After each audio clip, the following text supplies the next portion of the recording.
A paz do Senhor, meus irmãos, uma satisfação nós retornarmos aqui para mais uma pré-aula das lições bíblicas da CPAD. A lição que estamos com ela, a revista que nós estamos com ela em curso, a Igreja de Cristo e o Império do Mal. Como viver neste mundo dominado pelo espírito da Babilônia é o tema geral da revista e nós vamos para a lição de número 6. Aqui nos estúdios do CETADB está conosco o Jonatas Emanuel, que nos auxilia na gravação deste trabalho, também o pastor Adolvilson Alves de Andrade. Juntos nós somos auxiliares na Igreja Assembleia de Deus em Apucarana, campo que está presidido pelo pastor Daniel Salles Acioli. Pastor Adolvilson, paz do Senhor. Pastor Hércules, Jonathan, tudo bem com você? E também aos nossos queridos irmãos, alunos, professores que estão aí acessando as nossas aulas. Que Deus abençoe grandemente. Mais uma aula já para a lição de número 6. E o tempo está correndo. E nós junto com o tempo. Não tenha dúvida. Veja que esta lição de número 6 já é a lição para ser estudada no primeiro final de semana do mês de agosto.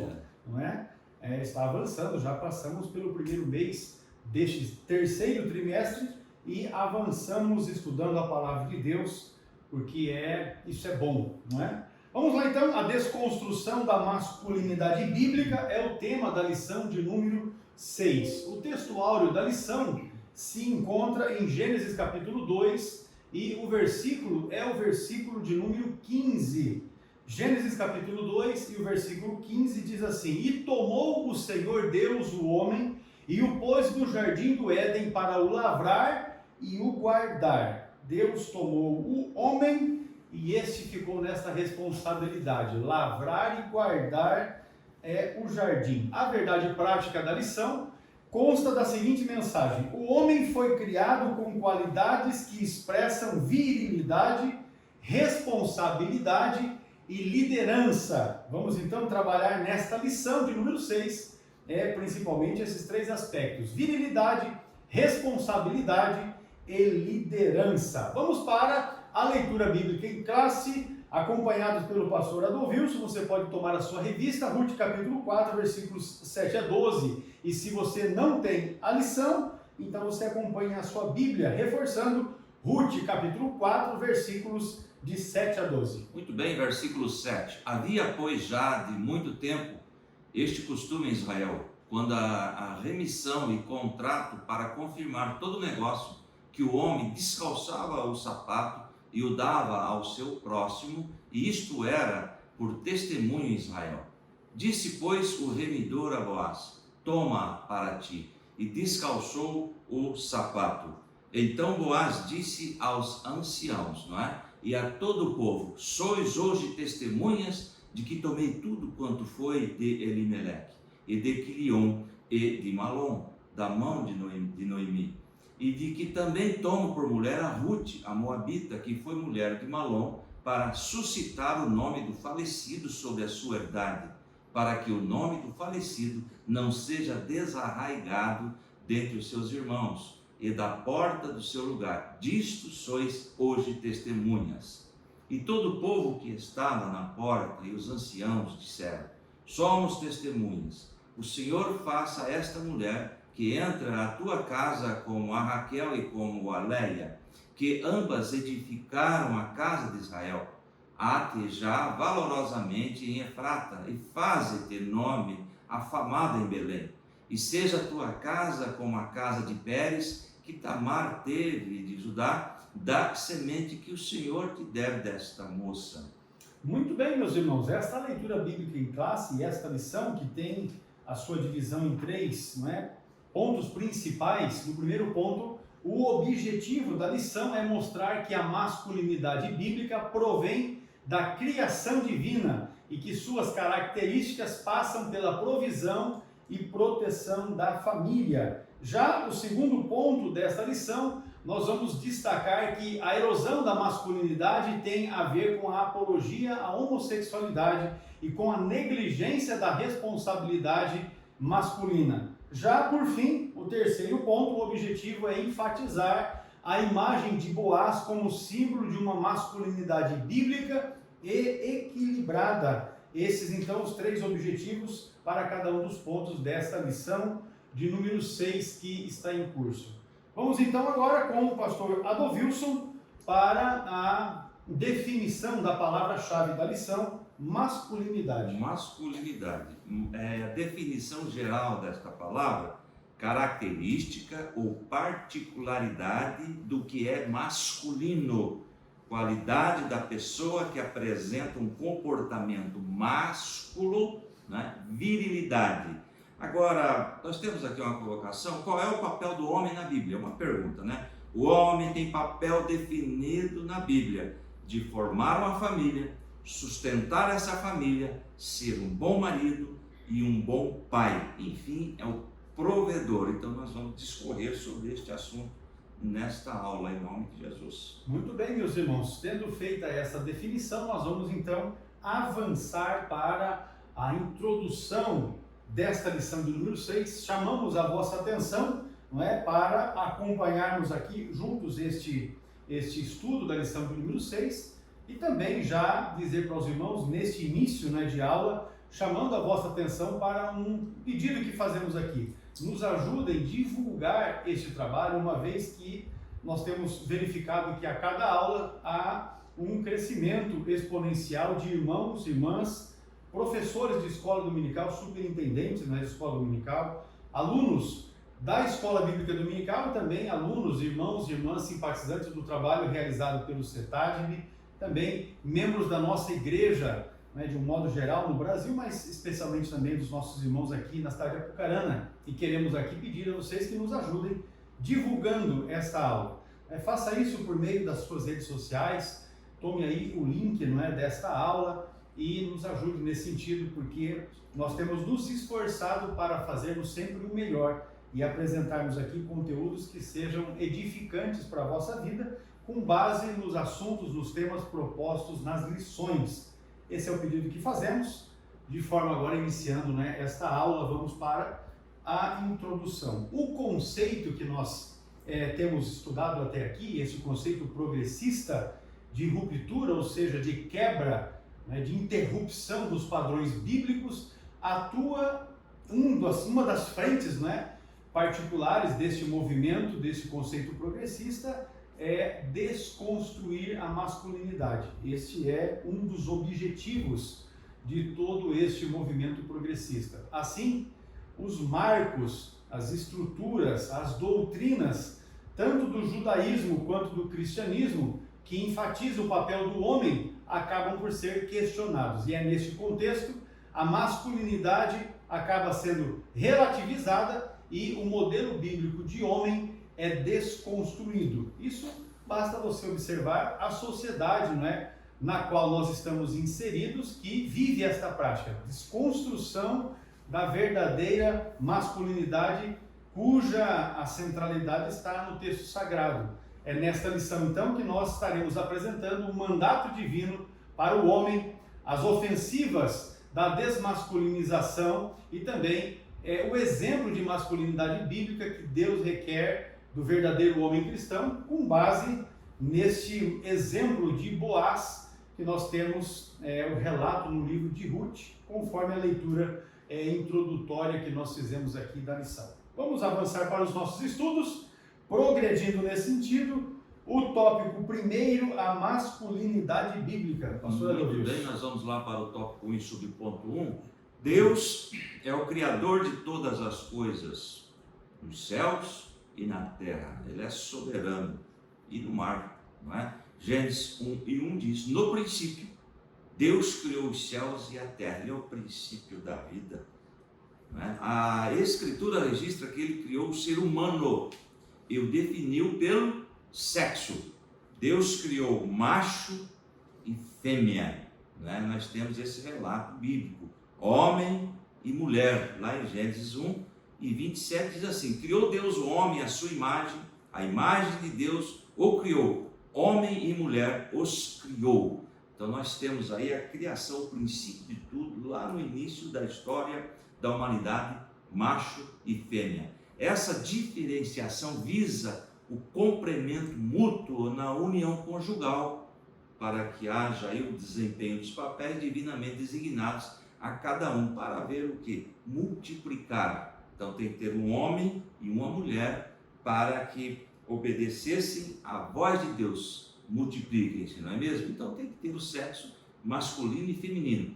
Deste modo, pode-se afirmar que nenhuma outra criatura foi feita como o ser humano, tá certo? Então nós vamos aí adiante, se o senhor quiser fazer algum comentário. Apenas, irmãos, frisar esse aspecto que é o fundamental para o nosso tema proposto nesta lição de número 6. Deus criou homem e mulher, macho e fêmea, que desde o momento, não é, da criação, ou de quando o novo ser é gerado ainda ali no útero materno, ele já tem esta carga cromossômica com a definição, inclusive, de seu sexo. A criança, ao nascer, é macho, definitivamente, inclusive, pelos seus aparelhos reprodutores, não é? Quer masculino, quer feminino, todo o conjunto, não convém aqui relacionarmos a respeito disso, mas já há esta definição. Então não é algo que vá se assumir posteriormente, já desde o ventre já vem esta definição, quem faz isso é Deus, não somos nós, né, que fazemos. Então é só esse o aspecto. E tudo que foge deste padrão, deste conceito, é pauta progressista, e nós, como cristãos, não é, certamente não entendemos como algo que deva ser praticado. Então aí, para poder definir todo este movimento anticristão, não é? E nós podemos até dizer que acaba sendo um cristofóbico, né? Um movimento cristofóbico, porque acaba sendo uma fobia a cristãos, justamente porque nós não defendemos esses temas que eles vivem, né? Então apenas frisar isso. Deus fez macho e fêmea, homem e mulher, e tudo que passa disso daí não é de Deus, não é? Não é de Deus, com certeza não é. É coisa do homem, é arrumação de pessoas, e isso não nos faz entendermos que era a vontade de Deus para quem quer que seja. Muito bem, continuando esse tópico, os peixes, as aves e todos os outros animais foram produzidos segundo a sua espécie. Entretanto, ao criar o ser humano, Deus o fez olhando para si, isto é, a sua própria imagem e semelhança, não é? E também, por conseguinte, o ser humano é considerado coroa da criação. E eu trouxe aqui, pastor, por que ele é a coroa da criação, certo? Coroa da criação é que ele está sobre tudo, não é? Coroa da criação divina, criado por Deus, destaca-se o homem como a coroa da criação, pois tem a missão de governar tudo, tá? O quanto o Senhor fizera. Então nós temos esta colocação, que ele está acima de toda a criação. E outra questão que é muito confundida, que ele foi também criado à imagem e semelhança, lá em Gênesis 1:26. E eu trouxe aqui, pastor, alguns equívocos. Portanto, deve-se evitar dois sérios equívocos: atribuir a Deus um corpo físico, que está dizendo ali, a sua imagem e semelhança. Alguém pensa assim, mas é corpo físico de Deus? Deus tem um corpo físico? Portanto, deve-se evitar dois sérios equívocos: atribuir a Deus corpo físico e levar o homem à classe divina. Entretanto, a imagem de Deus está dividida em duas categorias: natural e moral, que foi inserida no homem, tá? A natural representa a personalidade com todos os atributos, e a moral, por sua vez, diz respeito à constituição moral do homem. Portanto, não é a imagem de Deus como se Deus tivesse um corpo humano, porque Deus é espírito e não tem corpo, tá certo? E por conseguinte, o ser humano é considerado coroa da criação e está sobre toda a criação. Muito bem, o projeto de criação de Deus, ele se concluiu, né, quando Deus formou de fato o homem, a coroa da criação. O subponto de número 2 traz para nós as características da verdadeira masculinidade. As Escrituras nos revelam um conjunto de características que estão relacionados intimamente com o papel do homem.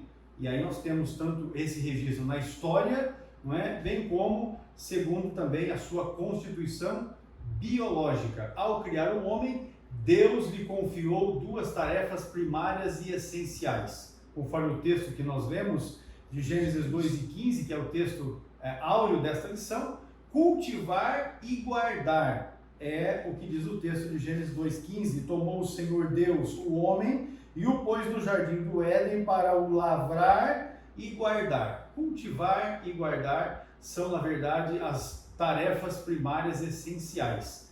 Esses dois termos resumem um mandato divino para o comportamento masculino. Significa então que as funções de provedor, ao cultivar, ao lavrar a terra, provendo as necessidades suas e da sua família, e também a característica de protetor. Estas características são próprias da natureza do homem, e nós não temos como negar e nem renunciar a este papel, né, que Deus atribuiu para o homem, o ser masculino.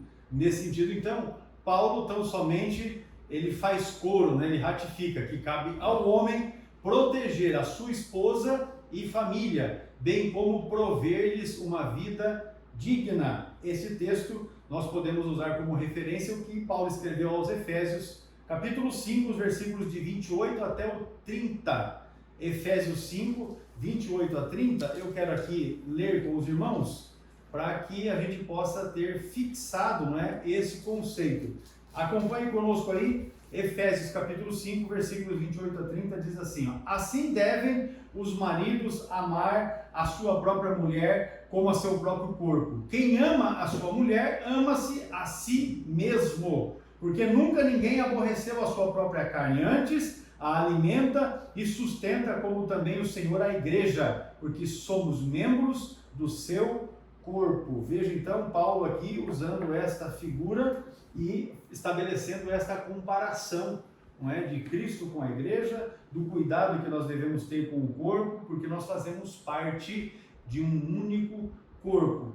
Paulo então está aqui tão somente dando voz àquela verdade que nós temos de Gênesis. O homem deve ser aquele que protege e também aquele que guarda, né, mas que também provê para a sua esposa e para a sua família. Nós vamos então ressaltar e destacar que este padrão de masculinidade que a Bíblia nos apresenta, ele destaca o amor e o cuidado em relação à mulher, e também ele deixa muito claro que o machismo a inferioriza e a desonra, porque a masculinidade bíblica não tem a ver com opressão do cônjuge, de forma alguma. Não é? É amor, é cuidado, é proteção, é esse o aspecto que nós temos na Bíblia, que está enfatizado em toda a história bíblica, papel desenvolvido pelo verdadeiro homem. Nesse aspecto, então, a Bíblia ela ensina ao homem a honrar a sua mulher com toda a dignidade. Penso que a primeira epístola que Pedro escreveu, capítulo 3, e versículo de número 7, ela tão somente vai reforçar este conceito. E diz assim o texto: igualmente vós, maridos, coabitai com ela, ou seja, com a sua esposa, com entendimento, dando honra à mulher como vaso mais fraco, como sendo vós os seus cordeiros da graça da vida, para que não sejam impedidas as vossas orações. Então, veja o conceito que nós temos aqui. As nossas orações serão impedidas diante de Deus quando o cônjuge não vive desta forma, coabitando com a sua esposa com entendimento, honrando a sua esposa como um vaso mais fraco. Esse é um padrão que Deus coloca, e Pedro aqui está sendo usado por Deus para dizer, quando isso não acontece, quando o marido não honra a sua esposa, não cuida da sua esposa, não lhe dá ou não lhe paga a devida benevolência, como diz o apóstolo Paulo, então as orações são impedidas. Então fica uma dica aqui para os casais que vivem em pé de guerra. As suas orações estão impedidas. Deus não ouve a sua oração. Então não se engane, não se deixe enganar. Não é? Se você está tendo problemas de relacionamento com a sua esposa, seja macho no sentido mais completo da palavra, não é? E se reconcilie, acerte aí as diferenças, se há necessidade de pedido do perdão, faça, para que as suas orações não sejam impedidas. Pastor, é interessante, esse é o último ponto aí do subponto 2, é a última colocação.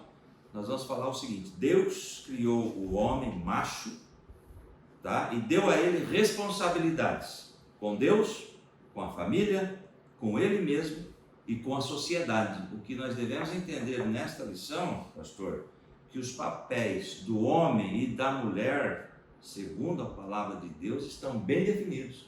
E o Senhor deu aí, lá em 1 Pedro 3,7, a mulher como parte mais frágil.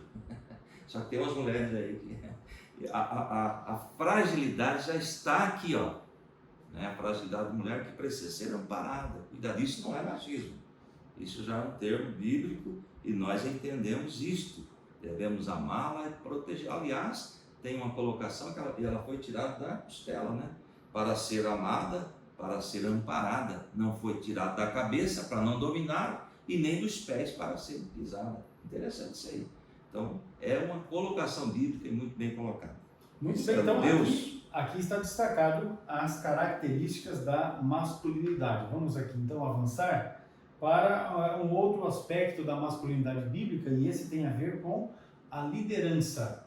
Deus, meus amados irmãos, queiram ou não, ele prioriza o homem nesse sentido, e o homem é quem deve estar sob a liderança. Ele é a cabeça dentro da casa, não é? Não pode ser diferente, porque se houver inversão de papéis, também é muito certo que haverão problemas de relacionamento familiar. Deus confiou ao homem essa responsabilidade de liderança. Vamos aqui para os textos, não é? O texto de Gênesis, no capítulo 1, e o versículo é o de número 26, ele diz assim, ó: E disse Deus: façamos o homem à nossa imagem, conforme a nossa semelhança, e domine sobre os peixes do mar, e sobre as aves dos céus, e sobre o gado, e sobre toda a terra, e sobre todo réptil que se move sobre a terra. A complementação disso está em Gênesis capítulo 3, verso 16. E a mulher disse: multiplicarei grandemente a tua dor e a tua conceição. Com dor terás filhos, e o teu desejo será para o teu marido, e ele te dominará. Isso alguém entende, especialmente o movimento feminista? Nós vamos falar com mais propriedade sobre isso na próxima aula, na lição de número 7, mas o movimento feminista, se eles pudessem, eles tirariam esta verdade da Bíblia. O homem foi constituído por Deus, não por sua vontade própria, mas pelo próprio Deus, para ser o líder da casa. É ele quem lidera sobre a mulher. O texto que, na tradução Almeida, revista e corrigida, trata de dominação. Na Bíblia, Deus é a cabeça de Cristo, Cristo é a cabeça do homem e o homem é a cabeça da mulher. 1 Coríntios capítulo 11 e o verso 3. Tem o texto aí? Exatamente. 1 Coríntios 11, 3. Quero, porém, que entendam que o cabeça de todo homem é Cristo. Veja bem a sequência. E o cabeça da mulher é o homem. E o cabeça de Cristo é Deus. Então veja bem essa prioridade que Deus nos deixa. Então a cabeça da mulher é o homem. Agora tem mulher que ela quer ser o pescoço. Aí ela domina, não é? A cabeça para onde ela quer. Então isso está contrariando também um preceito bíblico. Então veja bem que Deus deixou tudo muito certo, muito, né, declarado. A verdade é que existem os homens que são calça frouxa e que aceitam, né, esse negócio, aceitam essa dominação, as imposições e tal. E aí, quando a gente vai para o campo do aconselhamento familiar, com lares que tem essa inversão de papéis, inversão de valores, aí nós vamos identificar uma série de problemas que acontecem no dia a dia de uma família onde o homem não é o cabeça na casa, quando a mulher o é. E aí a gente vê que vira uma bagunça. E aqui, falando a respeito disso, eu não estou falando com relação às questões profissionais da vida, mas sobre o fato de ser o homem o responsável, inclusive, conforme nós já vimos, né, nos pontos anteriores aqui, o responsável, né, pela provisão e pela segurança, pelo cuidado da família. O movimento feminista, que tem um viés neomarxista ou do marxismo mais moderno, mais atual, considera esse modelo como um sistema machista, opressor para com a mulher. Dependendo da ótica que você observar, aí você vai dizer, não, o feminismo está correto. Mas o exemplo bíblico, a orientação, a instrução, inclusive, do apóstolo Paulo, fala que o homem deve ter esse relacionamento com a sua esposa em amor, assim como Cristo amou a sua igreja. E aí é que nós vamos entender. Cristo amou a sua igreja a ponto de entregar a sua vida pela igreja. Então, se um marido vive um relacionamento ímpar com a sua esposa, então você vai verificar que de fato ele também se entrega pela sua esposa. E uma esposa que é amada, que é cuidada, ela tem essa atenção do seu marido, ela não terá dificuldades em se submeter. Obviamente que nós estamos falando aqui também de imposição, porque para que a vida conjugal vá bem, precisa haver um diálogo. E nesse diálogo precisa haver consenso. O marido precisa ouvir a sua esposa. E o ouvir a sua esposa também não quer dizer que ele tem que acatar a sugestão ou algumas decisões da mulher, mas que haja consenso. Tudo para que os desdobramentos do dia a dia da família vá bem. Ao contrário dessa falácia feminista, o apóstolo Paulo revela que o homem deve liderar a sua casa da mesma forma como Cristo lidera a igreja. E a base para isso é Paulo escrevendo aos Efésios, capítulo 5, verso 29. Efésios 5, 29, além do mais, ninguém jamais odiou o seu próprio corpo, antes o alimenta e dele cuida, como também Cristo faz com a igreja. É amor, né, do marido. Deixa eu citar aqui um negócio. Vamos falar logo dos homens, né? Tem homens e pastores, inclusive, que as melhores roupas que se pode comprar é as que ele usa. Os melhores calçados são os que ele usa, não é? Tudo que tem de melhor é o que ele usa. Aí quando ele vai para algum lugar junto com a esposa dele, você fala, nossa, coitada dessa mulher, porque dá a impressão de que o camarada gasta tudo com ele, que não sobra nada para ele poder investir na sua esposa, não é? Homens que a sua esposa está jogada, como a gente diz aqui no norte do Paraná, está jogada para as traças. Ele não cuida da sua esposa. Ele não zela por ela, não investe na sua esposa. E isso é, de fato, um problema muito sério. Né? E é daí que surgem situações adversas, inclusive adultérios dentro das famílias. O homem precisa cuidar, valorizar, investir na sua esposa. Porque tem os miseráveis que não investem na sua esposa, mas investem em outras mulheres. Não é? E aí é que as coisas ficam ruins. Muito bem, o tópico 1 ainda, o subponto 3, uma vez que Cristo se entregou pelo bem-estar da igreja, a liderança masculina requer a prática de algum tipo de sacrifício pela mulher, contrariando aí o que diz o movimento feminista, né, machismo. Nesse sentido, o exercício da liderança do homem deve evidenciar virtudes tais como fortaleza, sabedoria, coragem, amor e respeito. Essa ideia, pastor, é que as feministas elas querem implantar a questão do machismo, que a palavra de Deus é machista, que é um Deus machista. Ao contrário disso, a Bíblia nos orienta a amar, cuidar das esposas, conforme já o pastor Hércules já tem mencionado aqui, não é? Queridos, e nós temos aí João capítulo 15 e versículo 12, um versículo que eu separei desse texto. O meu mandamento é este: ame-se uns aos outros como eu os amei. Ninguém tem maior amor do que aquele que dá a vida pelos seus amigos. Então veja bem que se o próprio amigo, o nosso Deus, faz esta colocação de amizade, de entregar a sua vida, imagine a nossa esposa, o cônjuge que está ao nosso lado, enfrentando as adversidades da vida. Portanto, esses movimentos estão contrariando, tentando inserir aí na mente da sociedade essa questão. Aliás, surgiu um filme agora recentemente que está alimentando essa questão feminista. Sutilmente, a mulher está querendo fugir do seu papel segundo esses ensinamentos. Segundo a Bíblia, os papéis de homem e mulher estão muito bem definidas por Deus através da sua palavra. Essa mudança, essa inversão de papéis, ela se potencializa quando o homem, não é, a figura masculina, também se faz aquém de assumir a sua postura, a sua posição e a sua responsabilidade. Como homens, e aqui falando como nós temos que desenvolver isso nas nossas vidas a ponto de a nossa mulher reconhecer o nosso posicionamento. Então, seja homem no sentido mais completo da palavra, viva uma vida de liderança dentro da sua família, respeitando, sustentando, dando condições para que a sua mulher tenha esse desejo de viver em submissão, porque reconhecem em você, e aqui me dirigindo especialmente a homens que estejam nos assistindo, reconhecem em você de fato uma figura que desenvolve um papel bíblico, como homem, como provedor, como sustentador, como o cuidador da sua esposa e da sua casa.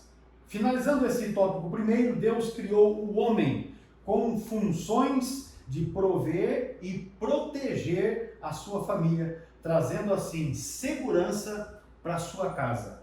Nós vamos agora para um intervalo e ao retornarmos, nós vamos então dar início aqui ao ponto de número 2 e ele trata a respeito da erosão da masculinidade. Já voltamos.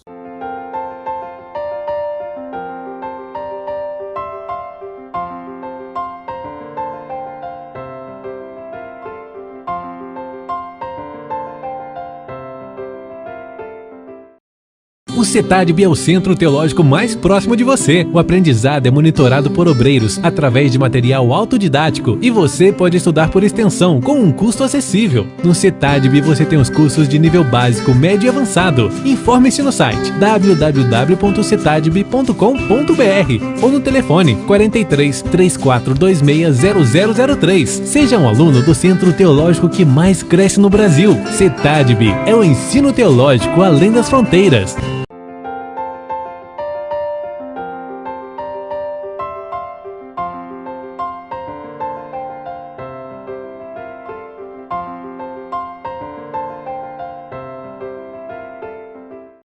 Muito bem, meus irmãos, o tópico segundo da nossa lição, estamos estudando a lição de número 6 desse terceiro trimestre de 2023, a erosão da masculinidade. Pastor Adovilson, o subponto primeiro faz apologia à homossexualidade. Exatamente, agora, pastor, esse tópico, erosão, o que é isso? É corrosão da masculinidade, desgaste, gasto, degradação, decomposição, destruição, deterioração e modificação. É o ensino progressista dos últimos dias. Estão aí praticando essas contrariedades, esta erosão da masculinidade. E esse tópico 1 diz assim: em tempos pós-modernos, a ideologia de gênero faz contínuas investidas de legitimação da homossexualidade. Então vem aí o apoio a homossexualidade segundo ideologias humanas divorciadas do que o nosso Deus deixou prescrito através da sua palavra. Esse conceito ignora as características físicas, né? Essa ideologia de gênero representaria o conceito que sustenta a identidade de gênero. Consiste na ideia de que os seres humanos, olha aí a ideia, né, dessa ideologia de gênero, que os seres humanos nascem iguais, sendo a definição de masculino e feminino um produto histórico e cultural desenvolvido pela sociedade. Ou seja, sem incomodar, sem levar em conta o órgão sexual, a genitália. Esse conceito ignora as características físicas e biológicas, alegando que o ser humano nasce sexualmente neutro. Ou seja, nasce uma menina, o médico ele vai falar para a mãe: olha, nasceu uma menina. Que jeito? Como que ele observou? Através do órgão sexual. Esta é uma menina. Nasceu um menino através do órgão sexual. E eles dizem não, que a criança nasce sexualmente neutro. Então essa concepção invalida o que nós estamos falando aqui, a criação divina da raça humana como ser binário, masculino e feminino. Já lemos aí Gênesis 1:27, macho e fêmea. Ensina que a identidade de gênero e a orientação sexual independem da anatomia do corpo. Veja bem que desconstrução o ensino progressista está trazendo para a sociedade hoje, pastor Hermes. Então vamos aqui, irmãos, apenas para poder firmar esse conceito, não vamos mencionar aqui, nesse primeiro momento, a questão bíblica dessa definição, mas vamos para a questão científica, não é? Porque se você pegar um fragmento de osso que você acha num buraco qualquer, né, com base na pesquisa que se fará naquele fragmento de osso, pelo fragmento de osso vai ser possível, através do DNA, ter a definição se aquele osso pertenceu a um homem ou a uma mulher. Então veja que não é só a questão externa, visual, de um órgão masculino ou feminino sexualmente falando. E também não da questão de um aparelho reprodutor que está ali, não é, por dentro do abdômen, vamos colocar assim, que vai trazer essa definição, mas toda a estrutura, toda uma estrutura corporal tem essa definição. E aí, o que os progressistas querem fazer é mudar esta concepção. Eles querem dizer que não, nasceu essa criança aqui que o pastor se referiu. Então ali na frente, quando ele tiver 5, 6, aí ele vai se definir, uma criança vai se definir se de fato ele quer ser menino ou se quer ser menina. Então veja que isso é produto de uma mente que certamente não tem Deus. Para não usar aqui um termo ainda mais assuntoso a respeito disso, mas é um negócio que desrespeita Deus. E aqui, como pastor, agora eu quero dizer assim, esse povo acha que passará impune. E eu quero reafirmar que não ficará impune. Não ficará. Romanos capítulo 1 diz assim, nós poderíamos ler aqui um trecho maior, mas vamos colocar aqui o versículo 28. E como eles não importam de ter conhecimento de Deus, assim Deus os entregou a um sentimento perverso para fazerem coisas que não convêm. O verso 32, os quais, conhecendo a justiça de Deus, que são dignos de morte, os que tais coisas praticam, não somente as fazem, mas também consentem aos que a fazem. Isso é escritura divina. Este povo, meus irmãos, pensa que passará impune, mas nós temos já observado, porque isso não depende de conceito bíblico, mas de vida, de dia a dia. A gente observa que não fica sem paga, não fica impune. Não é? E aqui eu me refiro a muitos casos que a gente tem acompanhado através das mídias, tanto televisiva como as que se acessa por meio da internet. A gente observa, não é, de homens e mulheres que invertem os seus papéis e que de repente se percebem, não é, com um outro gênero e que acabam se perdendo na vida e que pagam um alto preço. Obviamente que nós, como aqui falando eu propriamente dito, como um pastor, nós não queremos isso para ninguém. Tanto é que o nosso trabalho primordial é anunciar a verdade de Deus, no pensamento primário de que essas pessoas entendam que precisam mudar de vida, reconhecer os seus pecados, se voltarem para Deus, se colocarem debaixo da potente mão de Deus, e esperar do Senhor a renovação de sua vida, de sua mente, serem transformados para serem participantes de uma tão grande salvação proporcionada pelo sacrifício de Jesus Cristo. Esse é o principal aspecto da nossa pregação. Porém, nós não podemos nos furtar de falarmos a verdade bíblica. E a verdade bíblica, ela assevera nesse sentido. Então, nós temos que entender isso. Não aceita aqueles que estão tentando fazer com que esse conceito de masculinidade ele caia por terra, não aceita que os órgãos do sistema reprodutor humano sirvam de parâmetro para a sexualidade.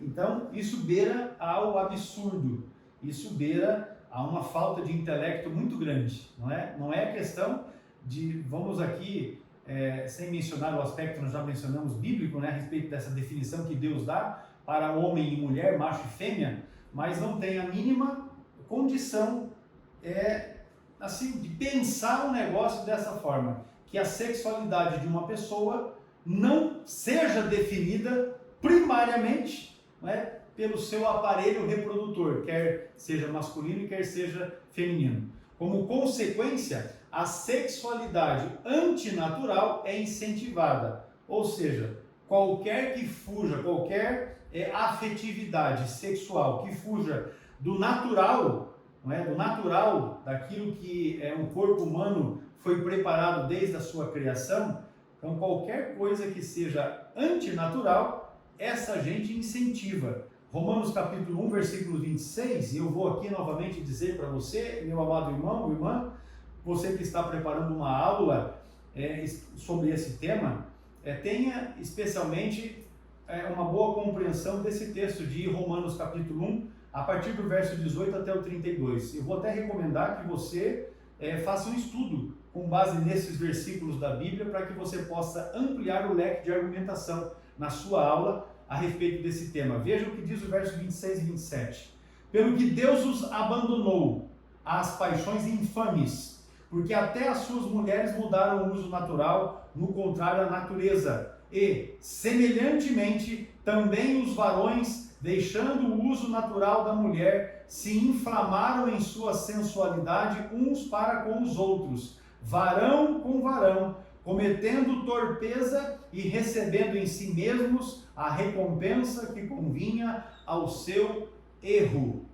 Olha aí, algo que Deus está usando o apóstolo Paulo para falar para cada um de nós. Ou seja, este erro de deixar o uso natural no que diz respeito à sexualidade do homem e da mulher, com certeza tem recompensa.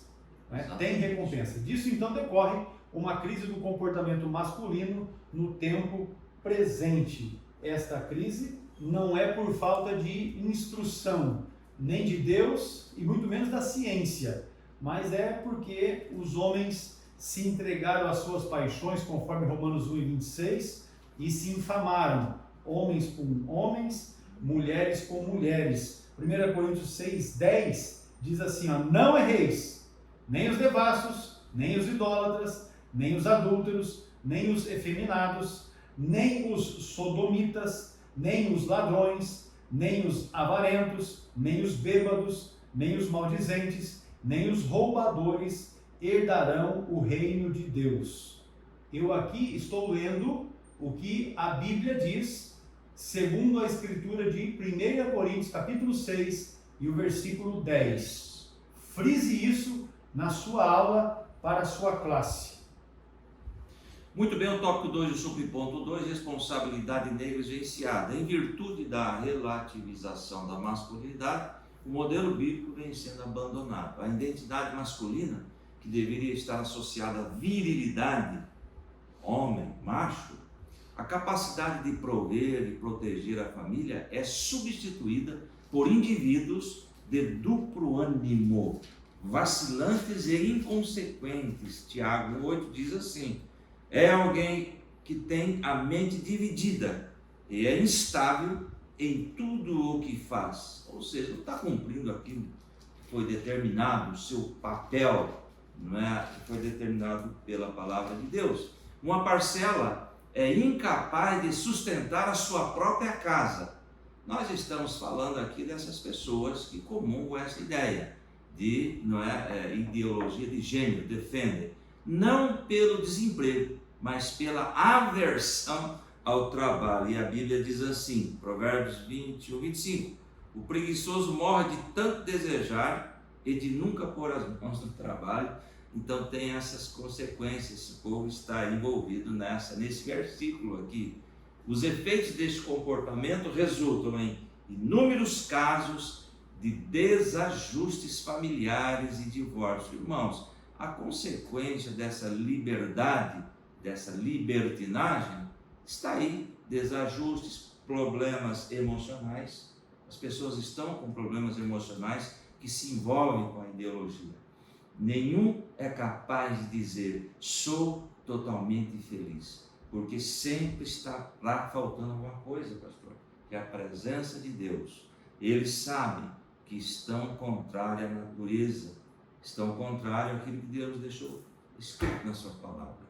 O papel do homem e o papel da mulher também. Deixa eu só frisar um aspecto aqui, para que de repente alguém não fique mal entendido desse assunto.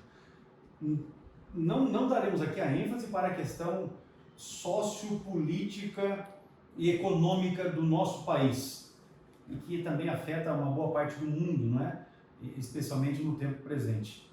Porque em alguns momentos acaba que a mulher, que primariamente deveria estar cuidando dos negócios da família, da sua casa, da criação dos filhos, teve que ir para o mercado de trabalho, porque os custos de vida dificultaram e tal, e a mulher então deixou as crianças ao cuidar de alguém, ou de uma creche, enfim, e também foi para o mercado de trabalho. Aí o que acontece é que em algum momento o homem, que deveria ser o protetor, o provedor da família, fica desempregado. E esta mulher que está inserida no mercado de trabalho, e nós sabemos de muitos casos, muitas famílias, que aquilo que a mulher ganha como salário acaba sendo o que está sendo usado para o sustento da família. Nós entendemos perfeitamente essa situação. Então, um negócio momentâneo é muito compreensível. Agora, na prática, no dia a dia, o que a gente observa é que quando isso se prolonga por um espaço de tempo muito grande, começam a surgir os problemas dentro de casa. O homem não sai para o trabalho, fica em casa, e a mulher às vezes enfrenta, e aí falando de grandes centros, uma carga horária, né, de trabalho muito intensa. Então a mulher muitas vezes acorda ali 5, 6 horas da manhã, em alguns casos até antes disso, para poder enfrentar uma jornada de trabalho, às vezes chega em casa já muito tarde da noite. E aí tem uma outra situação, quando este caso está acontecendo e o marido não é o parceiro que deveria ser, no sentido de dar conta daquilo que deve ser feito em casa para que dê condições para a mulher. E aí nós percebemos um outro problema, e tratamos disso inclusive em aconselhamento.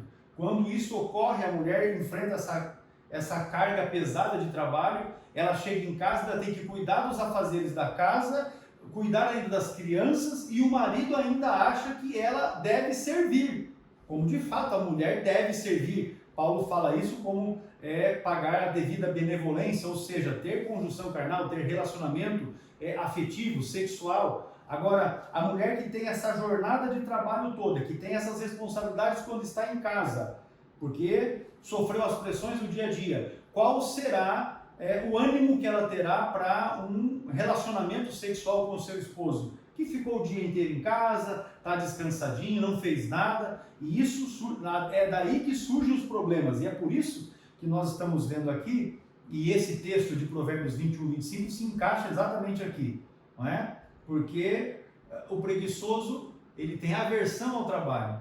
A gente sabe que alguns centros populosos há uma dificuldade maior de se conseguir emprego. Agora também há o problema do indivíduo que não tem qualificação nenhuma e quer postos maravilhosos, com salários altíssimos, porém não se prepara para tal.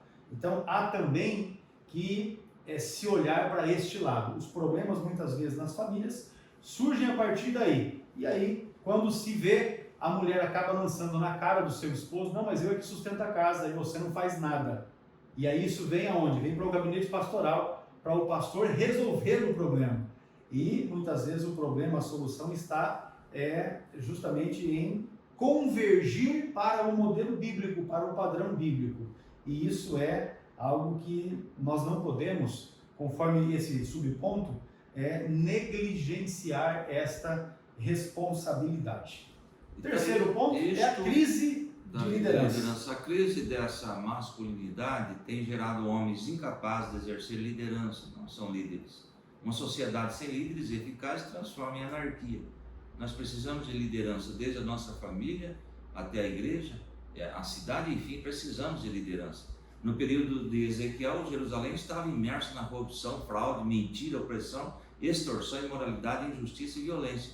Deus revelou ao profeta que uma das causas do juízo iminente era a crise de liderança. Claro, a liderança ia mal, o povo vai mal, e que procurava alguém para reverter a situação. Neste caso, Deus ainda procura esse tipo de homem na atualidade. Homem tem que ser líder da família, tá? Isso é com amor, é com carinho, é o assunto que está aí exposto. Sinopse do tópico 2, a erosão da masculinidade é representada pela apologia ou defesa à homossexualidade, a negligência das responsabilidades masculinas e a crise de liderança. Muito bem, meus amados irmãos, o tópico terceiro desta lição traz Boaz como símbolo bíblico de masculinidade. Símbolo bíblico porque ele é um exemplo tanto de generosidade como de responsabilidade. E nesse sentido, então, nós vamos primeiro comentar Boaz como um modelo de generosidade. Ele é um grande símbolo da masculinidade bíblica. Ele era um parente de Elimeleque e sugiro, porque o livro de Ruth são apenas 4 capítulos, que você leia o livro de Ruth para se colocar a par de todo o contexto que envolve, não é, esta tomada de decisão de Boaz. Ele era parente de Elimeleque, o falecido esposo de Noemi. Esta, Noemi, havia perdido seu marido, os seus filhos, então ela ficou viúva, e apenas a moabita Ruth, que era sua nora, foi que passou, né, a viver com ela, considerando que Ruth também acabara ficando viúva, né? E aí então, imagine essa situação, Noemi, a sogra, e a sua nora Ruth, ambas, lutaram por todas as dificuldades que estão ali no capítulo 1 e 2 de Ruth, que você vai perceber, para se sustentarem, para se manterem. Para sobreviver, Ruth então foi trabalhar no campo de Boaz. Você vai acompanhar essa história, leia porque a história é envolvente. Ao saber que Ruth deixara a sua terra para apoiar a sogra, Boaz a tratou com generosidade. Eu acho que é nesse sentido que a gente começa a perceber essa característica, esse modelo de Boaz, que está no livro de Ruth, capítulo 2, versículos 11 e 12, diz assim: respondeu Boaz e disse-lhe: bem se me contou quanto fizeste à tua sogra, depois da morte de seu marido, e deixaste a teu pai, a tua mãe e a terra onde nasceste, e vieste para um povo que dantes não conheceste. O Senhor galardoe o teu feito, e seja cumprido o teu galardão do Senhor, Deus de Israel, sob cujas asas te vieste abrigar. Veja, aqui você já percebe nas palavras de Boaz, ele abençoando Ruth pelo seu gesto.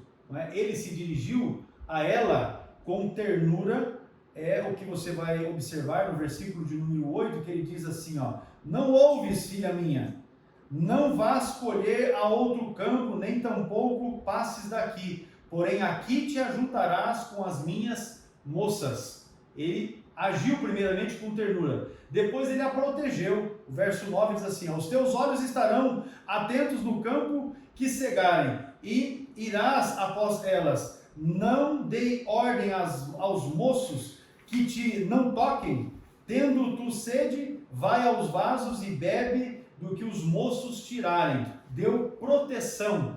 Ele também a alimentou. O verso 14 diz assim, e sendo já hora de comer, disse-lhe Boaz, achega-te aqui e come do pão, e molha o teu bocado no vinagre. E ela se assentou ao lado dos segadores, e ele lhe deu do trigo tostado, e comeu, e se fartou, e ainda sobejou. Então ele tratou com ternura, ele protegeu, ele também alimentou, mas também, meus amados irmãos, ele deu ordem para que ela fosse favorecida. Veja o texto, versículo 15, Ruth capítulo 2, 15. E levantando-se ela a colher, Boaz deu ordem aos seus moços, dizendo, até entre as gavelas deixai-a colher, e não lhe embaraceis, e deixai cair alguns punhados, e deixai-os ficar, para que os recolha, e não a repreendais. Você entendeu o que é que Boaz fez? Chamou os rapazes e falou assim, de propósito, deixe cair alguma coisa pelo caminho, não recolha,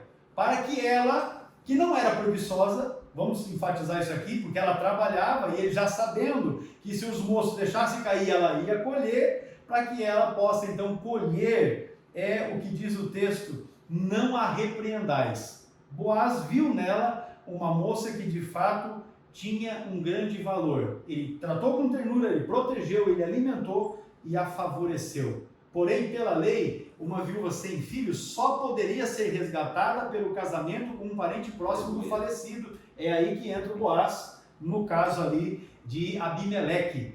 Assim, apesar da compaixão de Boaz, Noemi e Ruth ainda estavam em apuros. Estavam trabalhando, lutando para o seu sustento, assim como a maior parte dos brasileiros, tirando a exceção de alguns vagabundos que estão aí, que vivem da boa vontade, né, dos fiéis, da boa vontade do povo, explorando o povo. Deus nos defenda dessa gente sem vergonha. E assim vivia Noemi e Ruth, trabalhando, passando dificuldade.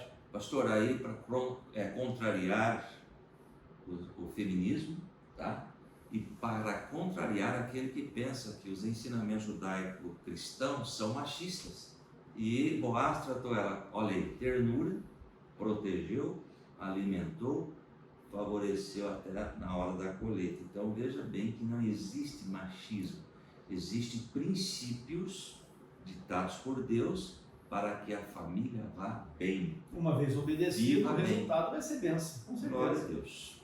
Prosseguindo, irmãos, ao prometer resgatar Ruth e a herança de Elimeleque, Boaz estava ciente que o direito era de um parente mais próximo que ele. Isso você vai observar na leitura de Ruth capítulo 3, os versículos 12 a 13. Assim, movido pelo senso de responsabilidade, liderança e honra, Boaz levou o caso aos anciãos. E aí é a partir do capítulo 4 que se desdobra o pensamento-chave desse terceiro ponto aqui, tópico, né, da nossa lição. O parente que tinha primazia autorizou Boaz a comprar as terras e a se casar com a Moabita. Ou seja, havia um que tinha essa preferência, não é, por causa de ser um parente mais próximo de Abimeleque.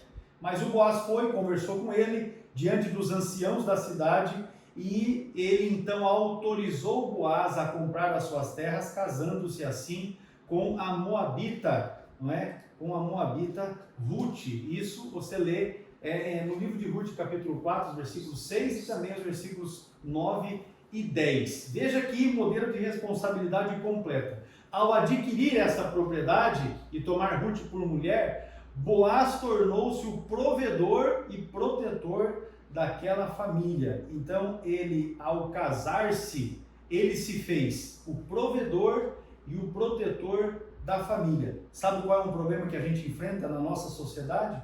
Os indivíduos de bigode querem casar com as moças e não querem ser o provedor e protetor. Não se posicionam como tal. Por isso, o motivo de muitos divórcios ainda nos primeiros anos de casamento. Esse casal, né, Ruth e o Boaz, eles geraram Obed, que foi avô do rei Davi, de cuja linhagem nasceu Cristo. Então entenda que esse casamento de Boaz fez de uma Moabita, não é? Moabita, Ruth, entrar para a genealogia de Cristo.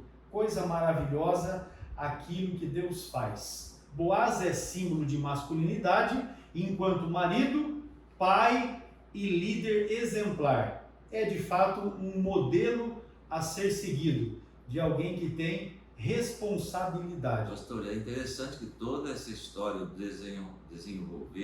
desenrolar dessa história é Deus trabalhando para que Jesus venha aparecer, o próprio Deus se tornar carne. Não fosse por esse desdobramento, né? Exatamente. Você veja que o Boaz não teria se casado com Ruth e, de alguma forma, o Davi não seria gerado, a promessa que Deus fez para ele de um reino eterno através de Jesus Cristo não teria acontecido. Veja como Deus tem um projeto, não é, totalmente pronto para a humanidade toda.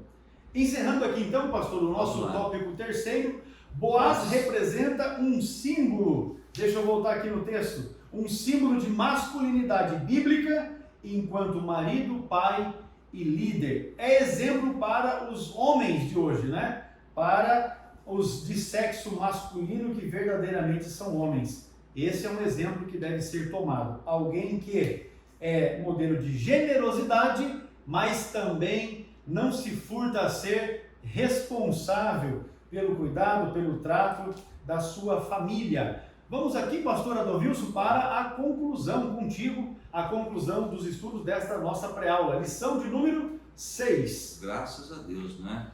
Muito bem, Deus criou o ser humano com 2 gêneros, masculino e feminino, Gênesis 1:27, nós já lemos aí. Por isso, a diferenciação do sexo é um princípio determinado pela criação divina, Gênesis 2:23, né? Nesse sentido, a masculinidade é um conjunto de atributos e funções inerentes ao homem. Já a desmasculinização decorre da inversão dos papéis do homem na sexualidade, na liderança e na prática de seus deveres. Está lá, a masculinidade bíblica exige o autocontrole, sacrifício e firmeza de caráter no encargo de suas tarefas, não é? Nesse aspecto, a sociedade, a família, a igreja esperam por homens que honrem a sua masculinidade, seja homem e exerça o papel que Deus os vocacionou a desempenhar. Muito bem, meus irmãos. Então nós estamos aqui finalizando, né, esta lição, dizendo e reafirmando: Deus criou 2 gêneros, masculino e feminino. Isso foi o que Deus criou. Tudo o que passa disso, todo esse tipo no fubá que tem aí, isso é coisa do homem. E veja algo interessante: exige-se respeito a tudo. Recentemente atualizaram a sigla, está virando já um alfabeto inteiro, né? Eu até deixei anotado para não esquecer. LGBTQIAPN+.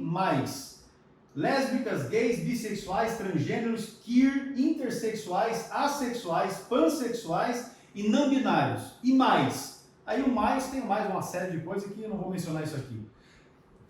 Exigem a todo custo respeito a estes, porém estão desrespeitando aquilo que essencialmente foi feito por Deus, o masculino e o feminino. Então agora já tem projeto de lei até para que se crie cotas nas universidades para esses gêneros todos desse alfabeto que eu acabei de mencionar. Então daqui a pouco o que eles estão fazendo é ser normal passa a ser errado.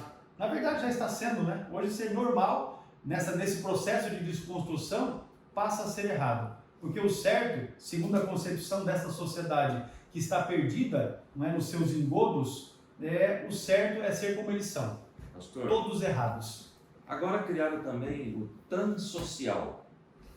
O transocial, ele diz assim, que ele é milionário, muito rico, só que está no corpo de pobre. Tem essas aí também. Meus irmãos, nos ajudem na divulgação dessa aula. Acreditamos que pode ser de grande valia para alguém, não é? Que ouça, que participe.